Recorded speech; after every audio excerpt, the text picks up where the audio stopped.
السلام عليكم ورحمة الله وبركاته. ازيكم يا احلى مشاهدين؟ عاملين ايه؟ يا رب تكونوا بألف خير.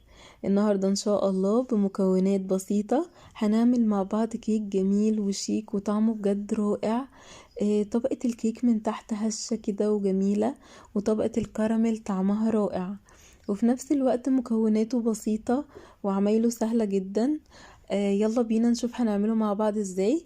بس في الاول اذا عجبكم الفيديو ما تنسوش الشير واللايك، ولو اول مرة تشوفوا القناة بتاعتي اضغطوا سبسكرايب وفعلوا زر الجرس علشان يوصلكم ان شاء الله كل جديد. يلا بينا نشوف هنعملها مع بعض ازاي.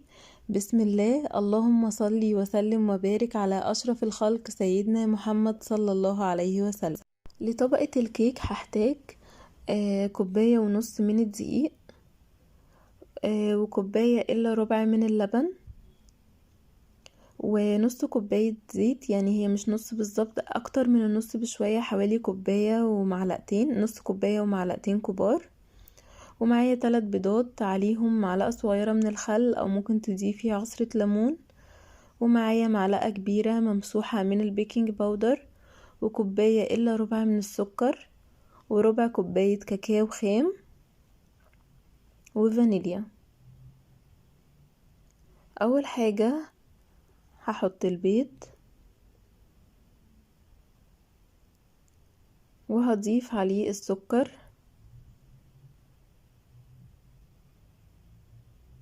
وهحط معلقة كده من الفانيليا، معلقة صغيرة،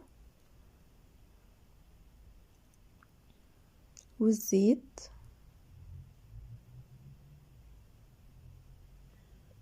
واللبن. لو ما عندكيش مضرب ممكن كل المكونات ديت هتضربيها مع بعض في الخلاط.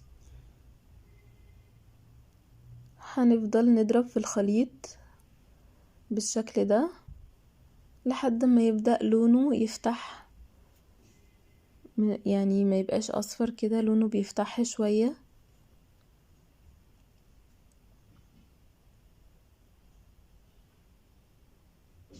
بالشكل ده كده اهو بدأ لونه يفتح كده.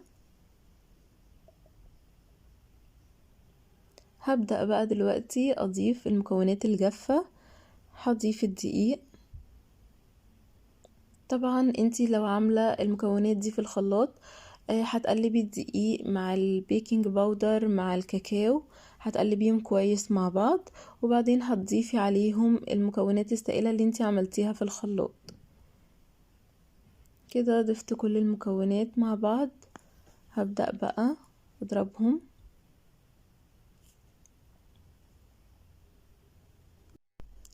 هنخلطهم بقى بالشكل ده كده،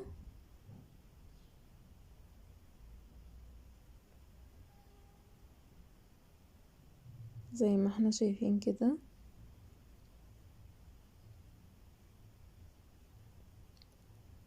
هشيل بقى اللي على الاطراف كده، واتأكد ان مفيش حاجة يعني دقيق تحت او حاجة، بالشكل ده.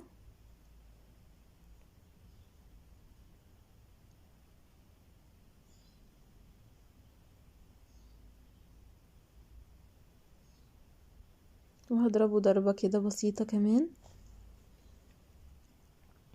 كده خليط الكيك بقى جاهز معايا. هدهن بقى زبدة، هدهن الصينية بتاعتي زبدة، او ممكن تدهنيها زيت. هندهنها كده كويس، وبعدين بقى هنزل الخليط بتاع الكيك وهفرده كويس في الصينية. بصوا السمك بتاعه، السمك بتاعه بالشكل ده، ولا تقيل قوي ولا خفيف قوي.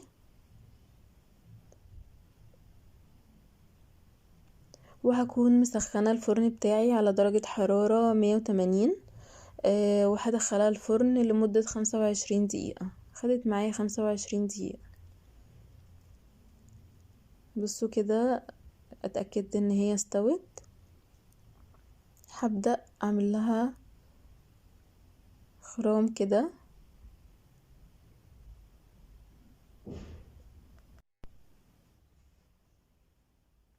بالشكل ده. وبعدين هشربها كده باللبن، كوباية من اللبن.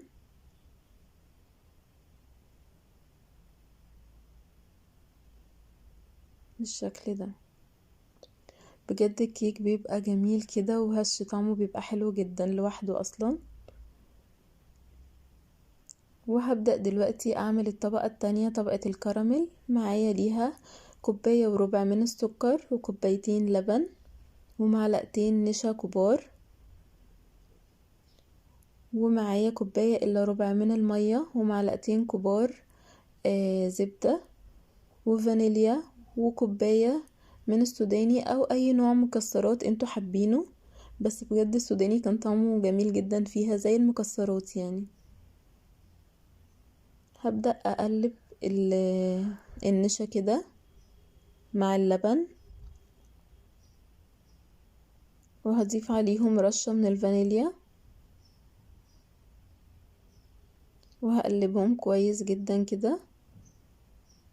هدوب النشا في اللبن، وبعدين في حلة ناشفة هبدأ أكرمل السكر.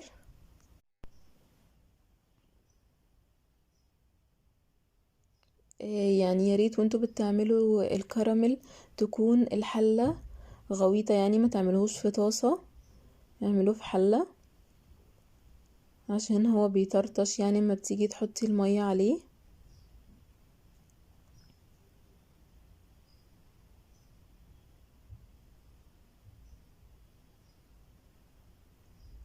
بعد ما السكر اتكرمل معانا كده بقى لونه عسلي كده، وكل السكر داب خالص، اتأكد ان كل السكر داب. هبدأ بقى اضيف المية، وانتي بتضيفي المية طبعا تضيفيها بحرص كده بالشكل ده.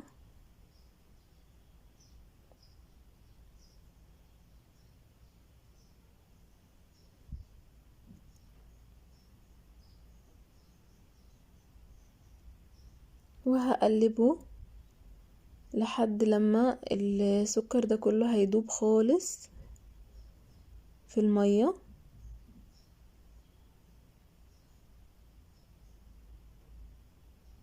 بالشكل ده بقى هنفضل نقلبه كده.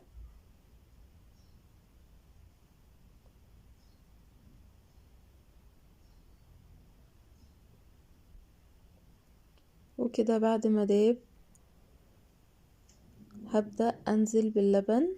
هضيف اللبن بقى كوبايتين من اللبن،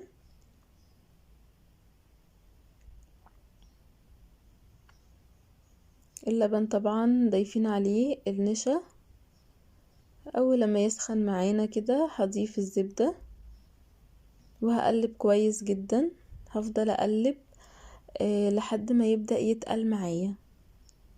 طبعا النشا هيبدأ يتقله كده. في الاخر خالص هضيف السوداني علشان ما يطراش معايا، يفضل محتفظ بالقرمشة بتاعته كده. كده طبقة الكراميل بقت جاهزة معانا.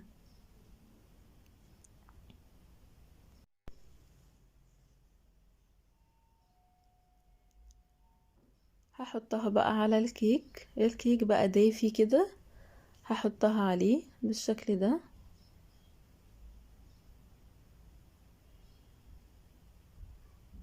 كده بفردها كويس كده.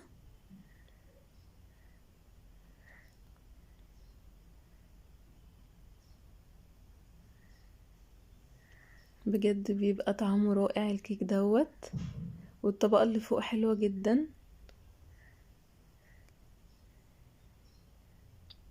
ويعني مش مسكر قوي يعني الكراميل، السكر بتاعه هادي برضو لان الكيك مش مزودين فيه السكر قوي. وهسيبها كده لما تهدى وتبرد.